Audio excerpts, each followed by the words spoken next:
The Life, Love, and Leadership podcast is a presentation of Marissa Q. Payne International, Dr. James Payne Speaks, and the Foundation for Successful Marriages with Rare Gem Productions. Learn more at successfulmarriages.org. And here are your hosts, the Dr. and the Mrs. Marissa Q. Payne and Dr. James Payne. Welcome back to Life, Love, and Leadership with Dr. James and Marissa Q. Payne. I'm Marissa Q. Payne. And I'm Dr. James Payne, and we're super excited that you've tuned in to this Best Of edition of our podcast. Best of. I cannot believe the season is over. That went so fast. I know. The season has flown by, but what a great season of tips, tools, and strategies for building healthy relationships. Yeah. So while we are on break, we thought it would be fun to do a little reflection on some of the highlights and maybe some updates and things like that. So we'll actually be running a couple of Best Of episodes over the next few weeks with some of our favorites and not so favorites and give us some updates. I'm excited about this. Yeah, I'm very excited about it. I can't wait to get started. So back in episode 10, you may remember we went to London and I fell in love with this timepiece I absolutely had to have. It drove me crazy night after night.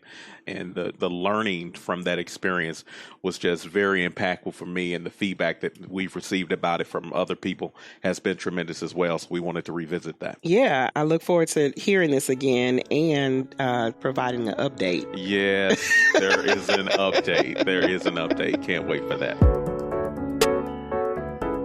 All right, so should we get into the fight of the week? Yes, let's get into the fight of the week.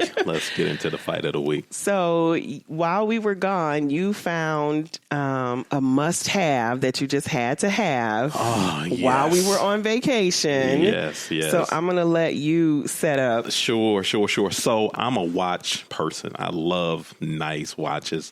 And so I just happened to be in London at a watch. You just happened to be in London.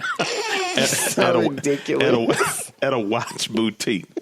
And I found this watch that was an amazing watch. And it was because of the currency exchange and the fact that we don't pay taxes on purchases in London. It made the watch price like literally almost $1,000 cheaper in US dollars than it would be to purchase over here. Can you tell the people about my body language right now? Your body language is all over the place and your head's down. You're not feeling good about this situation. I feel like you're reliving something and you're not excited about it. But breathe in, breathe out. We're going to get through this. Okay. And so I saw this watch and I knew I had to have this watch. And okay. So now we had a budget. We had a plan. We agreed we're spending this much money. Right. We both had an individual budget. You have this much to spend and you have this much. That's what we agreed. And it wasn't $1,000. But then I called you. And I just wanted to say for the record, it wasn't $1,000 and you just said you get $1,000 off. But I called you from the boutique, okay? And I said, babe, you will not believe what I have found. I have found this watch that I have simply got to take back with me. It's amazing. Here's the deal. I gave you all the details, and you were not as excited as me. So I am home. You're out in the streets. I'm enjoying my bath. We agreed on what time you were coming back because we had theater tickets that night. We were going to do dinner. If I'm not mistaken, it may have actually been our anniversary day. You're mistaken. I'm pretty sure you're mistaken. Or the day after. I think it was the day. Lucky for you, it was the day after. And so you call me and you're an hour to 90 minutes late. So you're not back. You're 30 minutes late from when we agreed you would be back. And you're 90 minutes late from when you said you would be back. We said 4 o'clock. You was like, I'll be back at 3. That London traffic, though, you just never know. 4:30 and you are calling me on 10,000 about this expensive watch that you want to purchase that is outside of our budget, outside of our plan, and you asked my opinion. Yes, I asked your opinion, and you were not thrilled about it. You were like, I'm just going to tell you, I don't think you should do it. I don't think this is a good purchase. I don't think you should make this move. And I immediately became defensive because I wanted to bring that watch home. but I wanted to bring it home in good conscience. You know, I wanted to get you to my side of the fence. Right. So you call me and ask my opinion, and then I give it to you, and then you're arguing Your with opinion me. was the wrong opinion. Just like, what? You were supposed to be so grateful that I called. You were supposed to just give me your blessing. Oh, yeah. So that didn't happen. No. Then I reminded you that you were late, which apparently you didn't know. Yep. You reminded me that I was late because I was so focused on what I was doing. I forgot about the theater. Oh, my gosh. So you didn't buy it at that time. Nope. And we argued about it. We argued it. That watch consumed my thoughts for a few days. Yeah, it was ridiculous. And so, yeah, we had some discussion about it. And, so I eventually made the decision and, you know, after prayerful and thoughtful consideration, to leave the watch in London. So I boarded the plane. And as I, you know, got on the plane, I put my hand on the window and I said, I'll always love you. What could have been? And how did you get to that decision? Well, I got to that decision. I didn't want to. Well, I got there a couple ways. The first way I got there is you actually put the rope down. And so I worn you down, I think, to the point you were like, you know what? If you want the watch, go get the watch. Please stop talking to me about this watch. I was excited. I was going the next day to go pick the watch up. And I get in the Uber, I get to the boutique to get this watch, and I'm in the boutique. All that's left for me to do is get a guy in my car, check out, and leave. And I can't get peace about buying this watch. Like, you know, I just have this internal struggle that, you know, I don't feel good about buying this watch, even though I finally got permission to buy this watch. And so I decided, you know, I don't feel peace in my spirit about this. I don't feel any settlement about this. So I just left the watch there. I know. And you were just like, oh, the spirit wouldn't let me do it. Wouldn't let me do it. And I was like, spirit sounded a lot like your wife, but you know, whatever.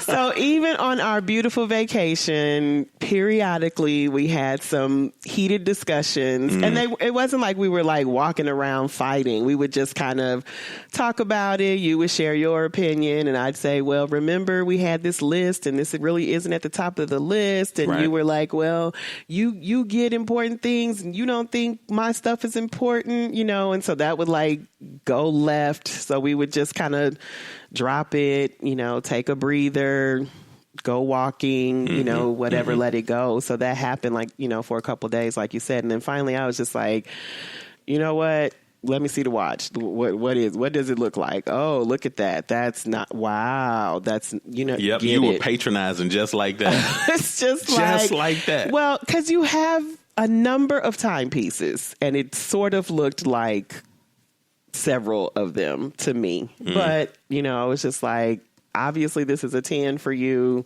you know, whatever. You want the watch, get the watch so we can move on with our life. Yeah. So I think the takeaway is you want to be able to find peace in your purchase. And when you're making high ticket purchases, you know, you want to be able to have some level of peace and agreement with your spouse about doing so.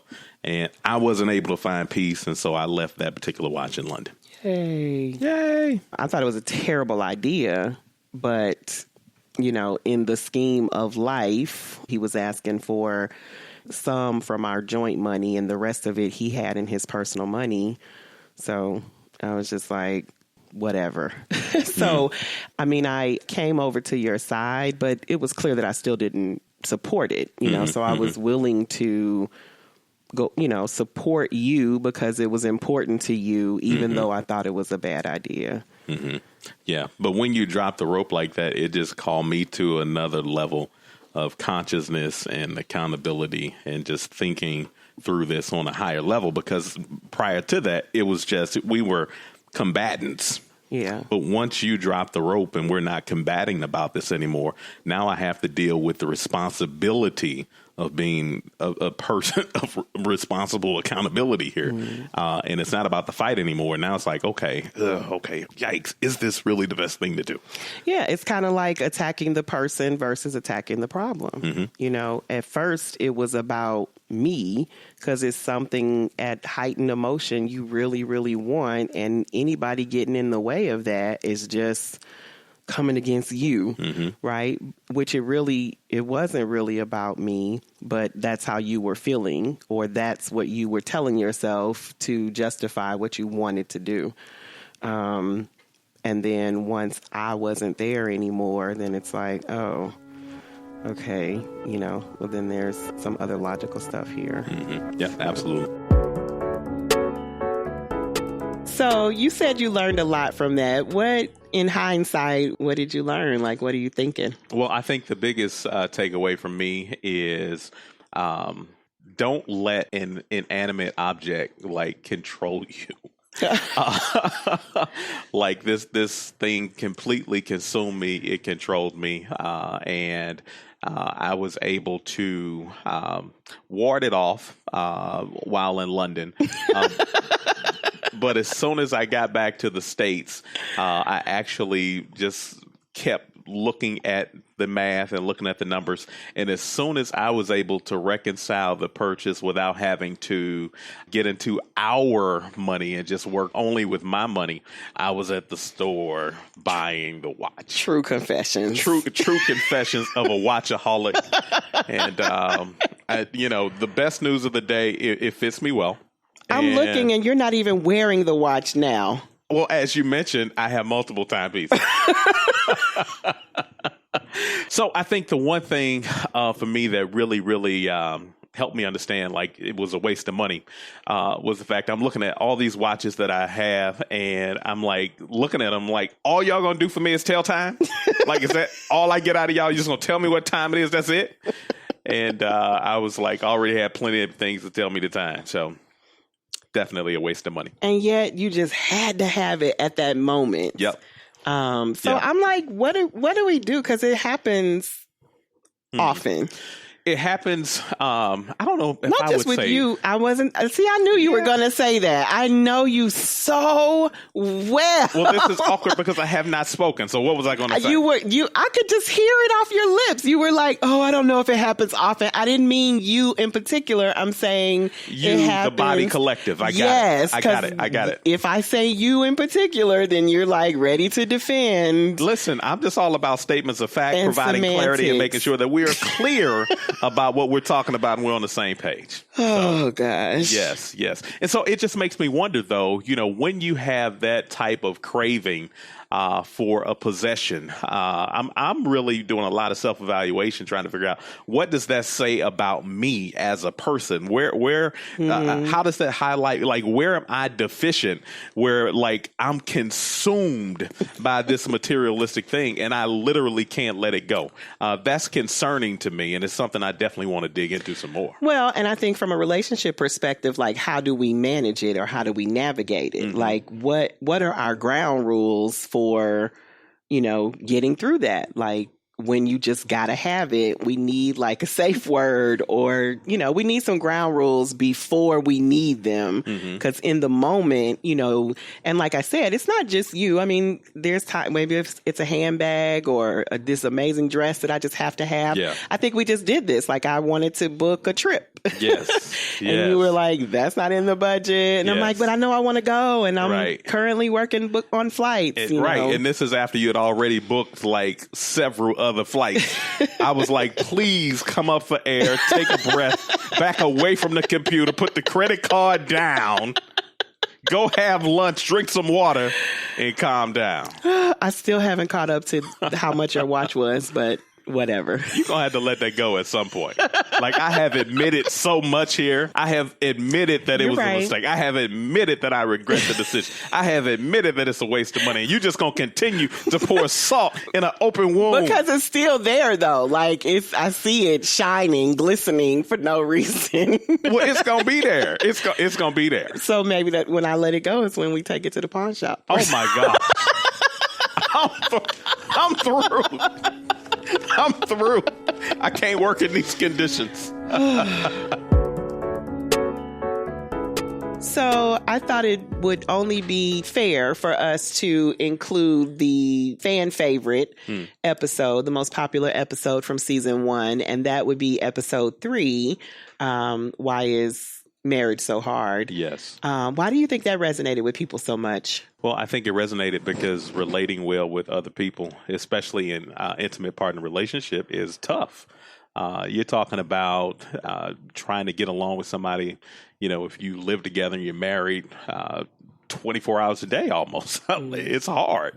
And I think that's kind of why it resonates so much. I think we offered some good advice to that question. Let's listen in. Yeah, I agree. All right, question of the week. It says, my husband and I have been married for 2 years, but dated for about 7 years. Our relationship seemed more fun and spontaneous before we married. Is it normal for relationships to be more difficult in marriage? # why is marriage so hard? Wow, it's a good question. That is a good question. How do you answer that question, sweetie? Well, I think that's a loaded question. And as a coach, of course, I have more questions, because there's not a lot there. And so # why is marriage so hard? I think all relationships can be challenging, any relationship, married or otherwise. And if they dated for 7 years, do they have children now? Like, is there a mortgage now? Like, I'm thinking about what changed from dating to marriage, right? Mm-hmm. And that could be all kinds of stuff. I think the stereotype about, once they get married, stuff changes. You can talk about this from a male perspective, traditional perspective, where, men are like, everything always changes when you get married. I definitely don't agree with that. I think that when you find your friend, when you find the person that you want to spend the rest of your life with, that it gets better. My relationship has gotten better in marriage and continues to get better. So I don't think that now we have to, learn and be flexible and compromise. And we've had challenging times. So you definitely have to work through that. But I don't think that has anything to do with marriage in and of itself. I think it has to do with living in a house with someone, period, right? Mm-hmm. Sharing a bathroom, sharing a bedroom, sharing space, habits, where you put your underwear, what kind of bread, how you close the wrapper. Yeah, all which of is that different stuff. from dating. Like, did they live together or did they not live together? Right. I have so many questions to know in order to be able to answer that. What expectations did they have? What did they talk about before they got married? Like, I got nothing but questions there. But I definitely don't think that getting married has to be and shouldn't be worse from dating. I think it gets better, but it definitely requires some skill and some information in terms of how you do it, for sure. My thoughts around that is that when you are dating somebody, you're consistently bringing your best to try to impress them, if you will. I think there is some degree of change in that when you get married, whereby you're not trying to perhaps impress them in the same way as frequently as you are. For 7 years, though, they dated for 7 years. You still trying to impress after 7 years? That is a long time to date, but I would say it's possible. I mean, you should. I still try to impress you. You still try to impress me at least 6 times a year. And I still try to impress you at least 5. I was about to say, oh my God, how many? I was waiting. I was like, how many times? Yes. Mother's Day and Easter. Oh my goodness. It's a little more frequent than that. It's a little more frequent than that. But, I think the key to really understand about... You impressed me without trying, baby. That was good. That was good. You impressed me too without trying. I'm going to steal that and just say it about you. You know the rule, though. What's the rule? Once I said it, you can't say it. Oh, my gosh. Get your own stuff. Oh, my goodness. Okay. Well, Yeah, I think being in that type of relationship where you're dating someone, I can think back to when you and I first started dating. It was all about, I worked real hard to make sure my car was clean when I picked you up. Your sitting space was tight, making sure that I had, the right resources to take you on the date, and everything was just perfect and that sort of thing by design. And so you used to clean your car for me? I used to clean my car for you. Nice. Yes. Now I clean my car for you still. She's looking at me. Okay. All right. Okay. You clean the car for us sometimes. I agree with that. Okay. But it's less of a priority now because we're not dating necessarily every day. We out here trying to live life. We're trying to live our best life. Yes. And raise these kids, all this good stuff. Yeah. So my question back to the writer would be, why is the marriage so hard? Right? So what's getting in the way? What has changed in the relationship? What was working when you were dating? What did you love? Right? Going back to your first love. What were you doing then that made you want to say, yep, I want to do this forever? And what's different now? And make sure, above all, that you think about self, right? Do your self-reflection. Look at the man in the mirror before you look at your partner, the man or the woman in the mirror, and decide, how are you different? Right? And what are the things that you used to do? Like you just said, you used to wash the car when we went out, like it was a special thing, right? Mm-hmm. So how special have things been in the relationship? Because the energy transfers, right? Of course, that makes a difference. So what's changed for you? And then have dialogue about it, right? You do change. So if you dated 7 years and you've been married too, we're looking at a 10-year relationship. Who you are today is not who you were 10 years ago. So what do you need now? And have conversations about that. And where are you going? What does the next 10 years look like? What are your dreams? What's your heart's desire? And make sure you're having conversation about that. It's a beautiful thing to grow and evolve with your life partner, but evolution is key. So what it was yesterday should not be necessarily what it is today. So have the conversation, open it up. So hashtag, why is marriage so hard? I just ask you the question back and encourage you to look for the solution in what will work for your marriage. That's an amazing response. Because as you mentioned, that evolution takes place. So what you needed from me at the dating and courting stage as we were getting to know each other isn't the same thing you need 20 plus years down the road, 3 kids.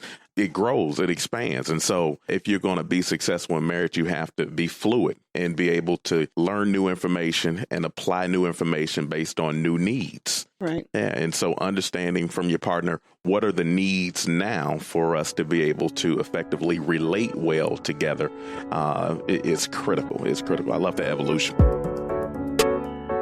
So I have a question. Were you the listener that wrote this question? No, I was not the listener that wrote this question. Is your marriage so hard? My marriage is not so hard anymore. I think we have really grown a lot. I know what it is to have a really, really, really hard relationship. There are still challenges, but I think, we have so many tools. We don't always use those tools, but we have them. And I think we really make a concerted effort to make our marriage work. I know when we were just most recently in with our counselor and just kind of talking through some challenges we were having, the first question she asked us was about whether or not we were ready to divorce. Like if either, she kind of turned and asked both of us. And when she asked the question, like it was just a shock of recognition. But then we immediately got on teams and like we were ready to jump her. Right. Like she was in danger and she didn't even realize it. Like, what do you mean am I ready to divorce this woman? He was like, what do you mean if I'm ready to divorce this man? Right. So, marriage is hard. It's tough. It takes a lot of concerted effort and work. We're not exempt from that. We have to work hard and make conscious decisions every day to choose love, choose forgiveness, choose to think positive about, your mate, assume positive intent. All those things are critical to maintaining a happy and sustainable marriage. And we have to do it every single day.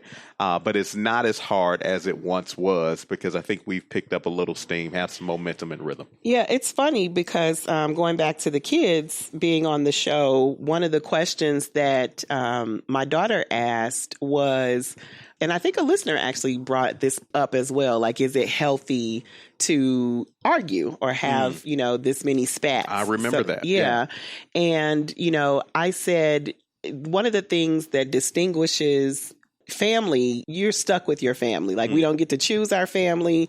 We just have them. And generally speaking, my kids know, my mother knows, my sister knows, they're my family no matter what, right? Right. For the most part, generally speaking, you accept your family as family. Yes. No matter what they do.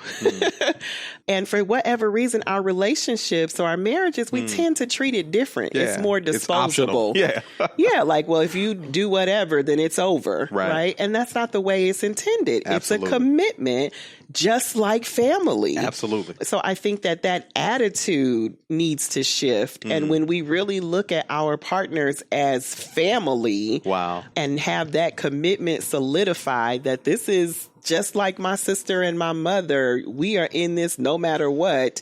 Of course, you're going to have disagreements. I fight with my sister. I might, or what have you. And you might go a period where it's like, I'm not talking to her right now or what have you, but you best believe after a period of time, we're going to work it out. And I think that that's what relationships and marriage is as well. Wow. No, that's good. Yeah. I think we talked about that with the listener that wrote in and asked about, was marriage necessary? And again, I think when you make that commitment, before God and before your family and to each other, like, it's binding. Absolutely. All right. So we are going to call that a best of show. We hope that you enjoyed it, and we're looking forward to coming back to you next week with a few more of our favorites. In the meantime, share this with a friend, and we look forward to talking to you in social spaces. See you. Bye. This is Life, Love, and Leadership.